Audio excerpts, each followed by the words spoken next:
Bismillahirrahmanirrahim. Assalamualaikum warahmatullahi wabarakatuh. Salam sejahtera bagi kita semua. Om Swastiastu, Namo Buddhaya, dan salam kebajikan.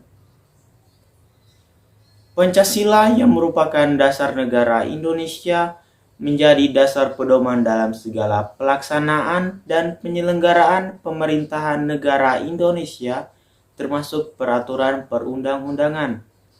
Pancasila merupakan cerminan bangsa Indonesia dalam kehidupan bermasyarakat, berbangsa, dan bernegara. Pertanyaannya, lantas seberapa pentingkah Pancasila bagi NKRI? Dan apakah Pancasila dapat dipertahankan di masa yang akan datang sebagai ideologi bagi NKRI?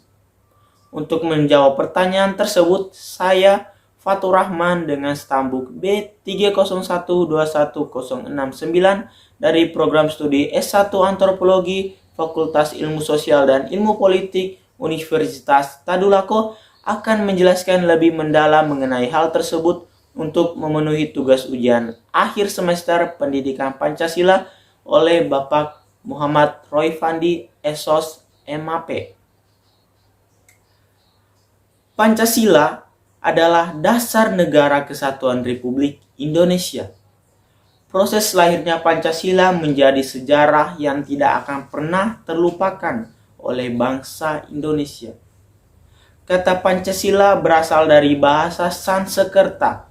Panca berarti lima dan sila berarti prinsip atau asas.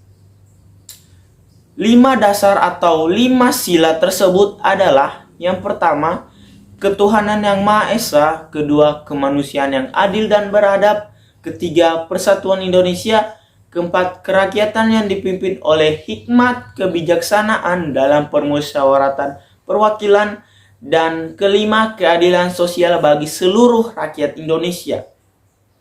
Masing-masing sila mengandung nilai-nilai yang menjadi pedoman bagi bangsa Indonesia. Nilai-nilai Pancasila terkandung dalam pembukaan Undang-Undang 1945 secara yuridis memiliki kedudukan sebagai pokok kaidah negara yang fundamental.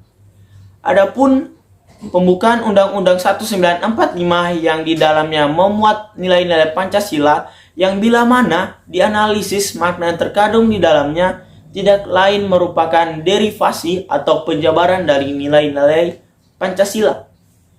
Seperti yang sudah diketahui, Pancasila berfungsi sebagai dasar negara.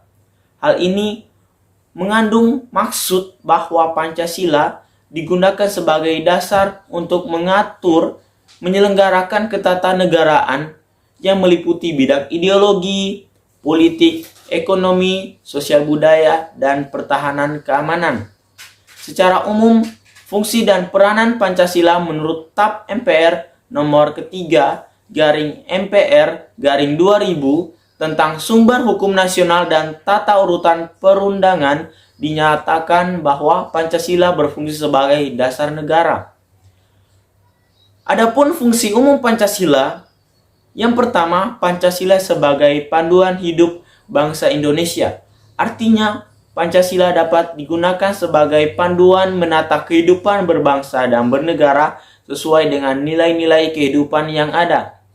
Yang kedua, Pancasila sebagai sumber dari segala sumber hukum. Artinya Pancasila dapat digunakan sebagai sumber hukum dari segala sumber yang ada di Indonesia dalam menjalankan kehidupan bernegara.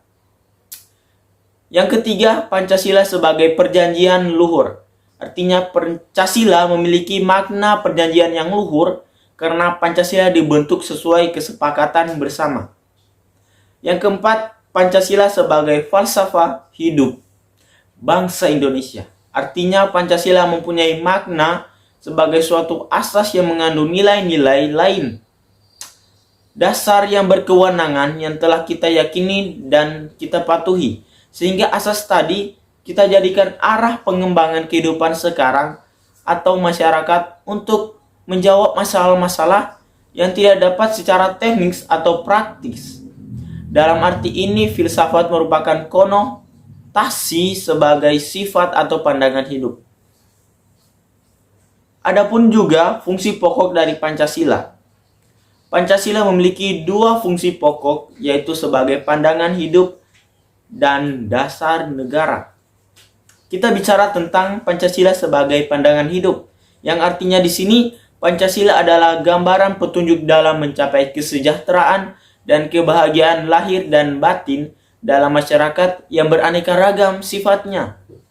Sebagai pandangan hidup, Pancasila mempunyai 3 fungsi pokok dalam kehidupan bernegara, yaitu diantaranya mempererat bangsa Indonesia, memelihara dan mengukuhkan persatuan dan kesatuan. Fungsi ini amat penting bagi Indonesia, karena tidak hanya merupakan ide-ide atau perenungan dari seorang saja, melainkan Pancasila dari nilai-nilai yang dimiliki oleh bangsa Indonesia yang pada hakikatnya dirumuskan untuk seluruh lapisan serta unsur-unsur bangsa dan negara Indonesia. Membimbing dan mengarahkan bangsa menuju tujuannya. Jadi Pancasila ini dia memberi cita-cita bangsa Indonesia sekaligus menjadi sumber motivasi dan tekad perjuangan mencapai cita-cita menggerakkan bangsa, melaksanakan pembangunan nasional sebagai pengalaman dari Pancasila. Selanjutnya itu dia menyoroti kenyataan yang ada dan mengkritisi upaya perwujudan cita-cita yang terkandung dalam Pancasila. Pancasila menjadi ukuran untuk melakukan kritik mengenai keadaan bangsa dan negara Indonesia. Yang kedua, Pancasila sebagai dasar negara atau dasar filsafat, artinya Pancasila ini dia merupakan sumber dari segala sumber yang berlaku di negara kita, dan olehnya karena itu digunakan sebagai dasar untuk mengatur penyelenggaraan negara.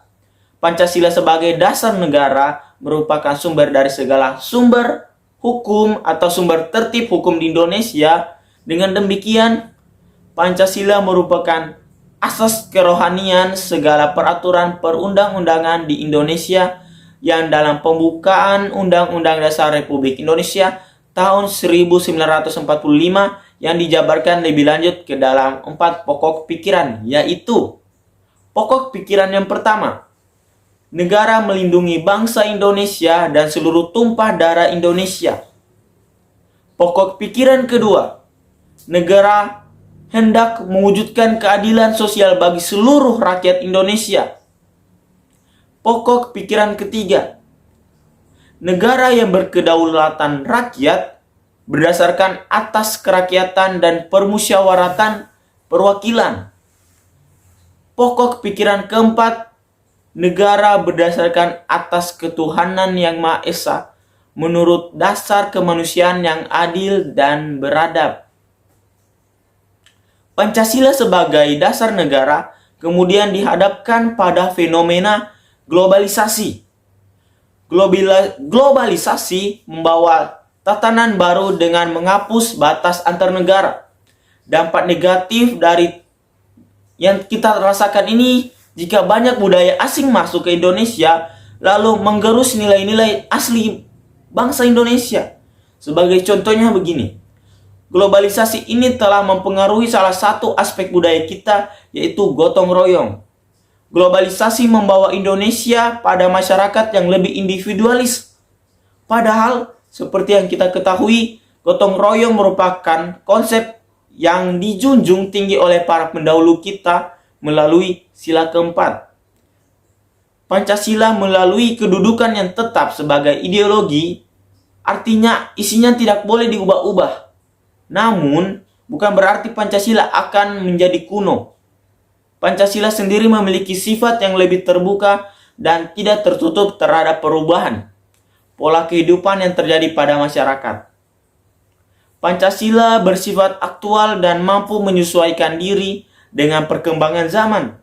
Yang dimaksud menyesuaikan diri di sini tidak berarti bahwa Pancasila mengubah nilai yang dikandungnya, tetapi ia mampu mengeksplisitkan wawasan secara konkret sehingga dia mempertajam kemampuannya untuk memecahkan masalah-masalah teraktual. Maka dari itu, interpretasi ideologi harus dilaksanakan secara rasional dan kritis dengan menghadapkan berbagai masalah dan berbagai pandangan hidup yang silih berganti, sehingga terungkap makna operasionalnya. Di era globalisasi, dunia seakan berubah menjadi sebuah komunitas global di mana setiap anggotanya saling berinteraksi satu sama lain tanpa memandang apakah negara tersebut maju atau berkembang, desa atau kota. Semuanya berinteraksi sebagai sebuah negara berkembang. Indonesia masih harus berjuang untuk meningkatkan kesejahteraan rakyatnya. Keadaan yang dimiliki setiap anggota berbeda, dan hal inilah yang menjadi alasan mengapa Indonesia tidak dapat maju jika mengikuti negara lain yang memiliki kondisi ataupun kebiasaan berbeda. Apa yang dianggap baik bagi kita belum tentu baik bagi orang lain. Begitupun sebaliknya. Berpegang teguh pada nilai bangsa yang tercantum pada Pancasila mendorong negara untuk memahami kelemahan serta kekuatan dirinya. Pendapat lain dikemukakan oleh Talcott Parsons pada tahun 2007 dalam bukunya yang berjudul Social System atau Sistem Sosial.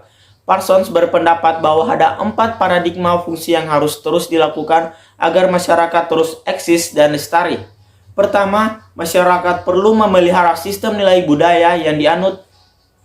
Di Indonesia, kasusnya terjadi pada pemeliharaan Pancasila sebagai pedoman budaya masyarakat. Kedua, masyarakat harus mampu menyesuaikan dengan perubahan yang dalam tulisan ini adalah globalisasi. Ketiga, terdapat fungsi integrasi dari unsur masyarakat yang beragam secara terus-menerus. Integrasi dapat terjadi apabila seluruh lapisan masyarakat memiliki pedoman kehidupan yang sama, yakni Pancasila. Terakhir, masyarakat perlu memiliki tujuan bersama yang lahir dari Pancasila dan terus-menerus diperbaiki oleh pemimpin dan dinamika masyarakat. Demikianlah dari saya, kurang dan lebihnya mohon dimaafkan. Dengan mengucapkan alhamdulillahirrabbilalamin, wabillahi taufiq wal hidayah, wassalamualaikum warahmatullahi wabarakatuh.